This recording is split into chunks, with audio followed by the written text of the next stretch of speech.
Hello viewers, কেমন আছো তোমরা? আজকে তোমাদের দেখাবো গন্ধরাজ চিকেন। আমি এখানে নিয়েছি প্রায় 500 গ্রামের মতো চিকেন আর একটা গন্ধরাজ লেবু। এইভাবে গ্রেটারের মাধ্যমে ঘষে ঘষে তার সবুজ অংশটা চিকেনের মধ্যে দিয়ে দেব।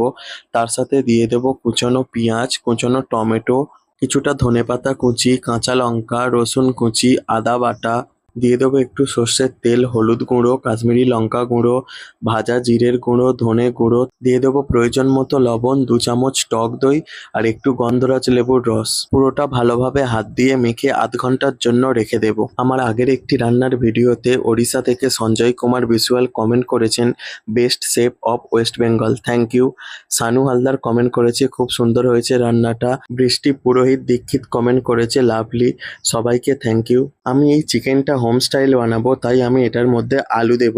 একটা কড়াইতে একটু তেল গরম করে তার মধ্যে আলুগুলো একটু হলুদ দিয়ে ভেজে তুলে রাখবো। এবার ওই তেলের মধ্যে আরো কিছুটা তেল অ্যাড করে তার মধ্যে কিছুটা চিনি দিয়ে দেব। গরম তেলে একটু সামান্য চিনি দিয়ে পুড়িয়ে নিলে চিনিটাকে তরকারির কালারটা খুব সুন্দর আসে। এবারে এর মধ্যে ম্যারিনেট করা চিকেনটা দিয়ে দেব।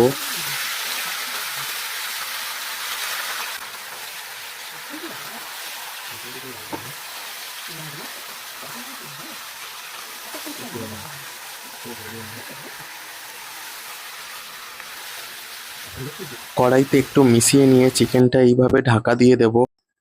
চিকেন থেকে এমনিতেই জল ছেড়ে দেবে, কারণ মশলাটা আগে থেকে মাখানো ছিল আর তার সাথে নুন দেওয়া ছিল। তাই আমরা এখন এক্সট্রা কোনো জল দেব না। ভেজে রাখা আলুর টুকরোগুলো দিয়ে দেবো, দিয়ে এইটা ভালোভাবে মিশিয়ে নেব। এবারে এর মধ্যে প্রয়োজন মতো গরম জল দিয়ে দেবো।